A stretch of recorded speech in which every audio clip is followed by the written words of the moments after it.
చంద్రబాబు అంట, కళ్యాణ్ బాబు అంట, లోకేష్ బాబులంట. మీ బాబులందరూ కూడా కట్టగట్టుకొని వచ్చినా కూడా మేము కూడా వెయిట్ చేస్తా ఉన్నాం. ఒక్కొక్కరిని యుద్ధం చేయటం కూడా కష్టంగా ఉంది. మాకు కూడా కట్టగట్టుకొని ఒకేసారి వచ్చేస్తే 2024లో కట్టగట్టుకొని కొట్టి బంగాళాఖాతంలో మూసేసి మాకు ప్రత్యర్థి లేడు, మాకు ఎదురు లేదు, ఈ రాష్ట్రం జగన్మోహన్ రెడ్డి గారి అడ్డా అని చెప్పి 2024లో ఎందుకు ఆ కాస్త కూస్తో సరే ఎందుకబ్బా ఒకరి నాయకత్వం ఈరోజు రాష్ట్రంలో గర్వంగా ఉంటుంది. అప్పుడప్పుడు కూడా చెప్తుంది. ఈ టైంలో ఎంతమంది మీదెక్కి కొట్టాలనుకుంటున్నప్పుడు గెలిస్తే ఆ కిక్ ఉంటుంది. ఆ కిక్కే వేరు. ఆ కిక్కు ఈ రాష్ట్ర ప్రజలు, ఈ రాష్ట్రంలో ఉన్న బడుగు బలహీన వర్గాలు జగన్మోహన్ రెడ్డి గారికి ఇస్తాయి. 2024లో వాళ్ళ దోల తీరుస్తాం, జగన్మోహన్ రెడ్డి గారిని ముఖ్యమంత్రిని చేసుకుంటాం, జెండా ఎగరవేస్తామని చెప్పి ఈరోజు మీ అందరికీ కూడా తెలియజేస్తా ఉన్నా. కాబట్టి అందరూ కూడా ఆలోచన చేయండి. ఇక్కడున్న నియోజకవర్గంలో, ఈ నియోజకవర్గం చాలా బాధ్యత ఉంది. నాకు తెలుసు ఎంతమంది పోయి అన్న దగ్గరికి వెళ్ళి చెవులో ఊదారో, ఎయిర్పోర్టుల దగ్గర ఊదారో, ఇంకెక్కడెక్కడ ఊదినా ఒక నమ్మకం సంజీవ్ అన్న గెలుస్తాడని ఇక్కడున్న నాయకులందరూ కూడా వెళ్ళి మేం గెలిపించుకొని వచ్చుకుంటాం సంజీవ్ అన్ననే అని చెప్పి ఈ రోజు మీ ముందుకు తీసుకొచ్చున్నారు.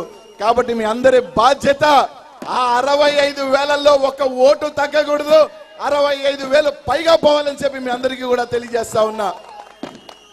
కాబట్టి ఈరోజు చాలా సంతోషంగా ఉంది. ఇంతైనా కూడా ఇంతమంది ఈరోజు ఈ కార్యక్రమంలో పాల్గొని ఇది చాలు. అవతల వాళ్ళకి అసలు ఇప్పటికే అవతలోడు అభ్యర్థి దిక్కులేదు. ఓడి అభ్యర్థి ఎవడో చెప్పండి రా నాయన, గెలుపోవటములు దేవుడు ఎరుగు. మేము మెజారిటీలు లెక్కేసుకుంటాం. పలానోడు అంటే 70 వేసుకుంటాం, పలానోడు అయితే 80 వేసుకుంటాం, లేకపోతే ఇంకొకడైతే ఇంకొంచెం ఎక్కువ వేసుకుంటాం. అభ్యర్థులు చెప్పకుండా కనీసం 2 నెలలు ఎన్నుకుతా ఉంటే మాకు ఎవడో అభ్యర్థులు లేని తెలియని పరిస్థితిలో ఇక్కడ సూలూరుపేటలో ఉంటే మాకన్నా ఒకడో ఉన్నాడు. కానీ సంజీవన్కి అయితే ఈ జిల్లాలో ఇంకా అభ్యర్థి కనీసం కని చూపులు ఎవరికి లేని నియోజకవర్గం సూలూరుపేట నియోజకవర్గం.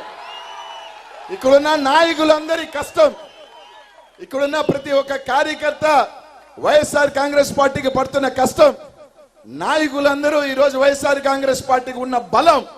కాబట్టే ఈరోజు ఈ నియోజకవర్గంలో అభ్యర్థిని కూడా చెప్పుకోలేని పరిస్థితులు ఉన్నాం.